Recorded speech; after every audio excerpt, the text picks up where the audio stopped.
Silk Smitha 2 December 1960 India திரைப்பட நடிகை ஆவார்.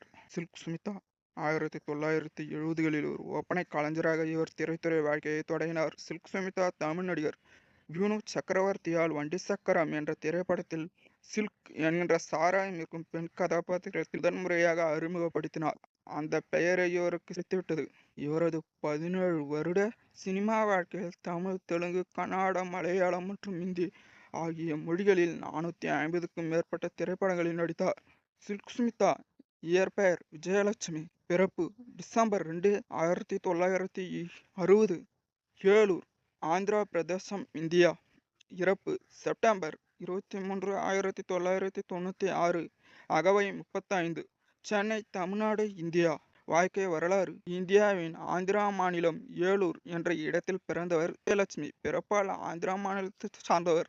இவரது பூர்வீகம் தமிழ்நாட்டின் கரூர் ஆகும். இவர் வறுமையின் காரணமாக பள்ளி படிப்பை 4ஆம் வகுப்போடு நிறுத்திக் கொள்ள வேண்டியதாயிற்று. இவரது வசீகர தோற்றத்தின் காரணமாக பலரது தொல்லைகளுக்கு ஆளானார். இதனால் இவரது குடும்பம் இவருக்கு சிறுவயதிலேயே திருமணம் முடித்து வைத்தனர். இவரது குடும்ப வாழ்க்கையில் ஏற்பட்ட துன்பத்தின் காரணமாக இவர் சென்னைக்கு பிழைப்பு தேடியும் புது வாழ்க்கை தேடியும் ஓடி வந்து இவரது உறவினர் வீட்டில் தங்கினார்.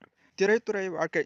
சில்கிற்கு ஆங்கிலம் பயிற்றுவித்தார். அதே நேரத்தில் சில்க் வேறொருவரிடம் நடனம் கற்றுக்கொண்டார். வண்டி சக்கரத்தில் நடித்த பின்பு இவரது கதாபாத்திரமான சில்க் என்ற பெயருக்கு சுமிதா என்கிற பெயரும் இணைந்து இவரது அடையாளமாயின. சுமிதா இணையை தேடி என்கின்ற திரைப்படம் மூலம் 1979 மலையாள திரைப்பட உலகிற்கு அறிமுகமானார். வண்டி சக்கரம் படத்தின் மூலம் கிடைத்த வெற்றியினால் சுமிதா புகழின் உச்சிக்கே சென்றார். அந்த படத்தில் அவர் ஏற்ற கதாபாத்திரத்தின் தாக்கத்தின் காரணமாக அவரால் வேறு வித்தியாசமான கதாபாத்திரங்களை எளிதாக பெற முடியவில்லை.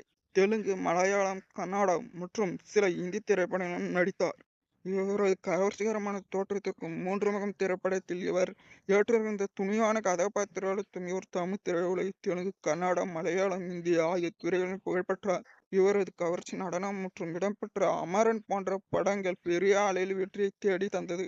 1980களில் இவரது நடனம் இடம்பெறாத தமிழ் திரைப்படங்களே இல்லை என்கிற அளவிற்கு வந்தார். இவர் நடிப்பில் பல பரிமாணங்கள் கடந்திருந்தாலும் இவரை நாளிதழ்களும் சில திரைப்படங்களும் கவர்ச்சி நடிகையாக அடையாளம் காட்டினார். இருப்பினும் அலைகள் ஒழிவதில்லை. 1981 நீங்கள் கேட்ட தாலாட்டு கேக்குதாமா போன்ற திரைப்படங்களில் ஏற்று நடித்த நல்ல கதாபாத்திரங்கள் மூலம் தனக்கு கவர்ச்சி மற்றும் அனைத்து விதமான நடிப்பின் பரிமாணங்களும் வரும் என நிரூபித்தார். 1989 என்கின்ற திரைப்படத்தில் இவர் நடித்த கதாபாத்திரம் இவரது மற்றொரு வித்தியாசமான பரிமாணத்தினை உலகிற்கு எடுத்துக்காட்டியது. இத்திரைப்படம் பல மொழிகளில் மொழிபெயர்க்கப்பட்டது குறிப்பிடத்தக்கது.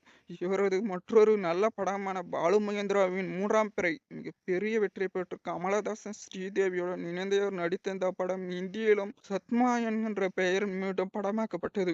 மறைவு 1996 சுமிதா சென்னையில் அவருக்கு சொந்தமான அடுக்குமாடி குடியிருப்பில் பிணமாக கண்டறியப்பட்டார். சுமிதா தூக்கிட்டு தற்கொலை செய்து கொண்டதாக செய்திகள் வெளியாயின. இந்த நிகழ்விற்கு முன்பு இவர் திரைப்பட தயாரிப்பாளரும் முயற்சித்து வந்ததாகவும் இதில் ஏற்பட்ட கடனும் காதல் தோல்வியினாலும் ஏற்பட்ட குழப்பத்தினாலும் மன இறுதிக்கு ஆளானதாக நம்பப்படுகிறது. ஆனால் இவரது மரணத்தை சுற்றி பல சர்ச்சைகள் இருந்து வருகின்றது. இதுவே இவருடைய வாழ்க்கை வரலாறுகளை குறிக்கும்.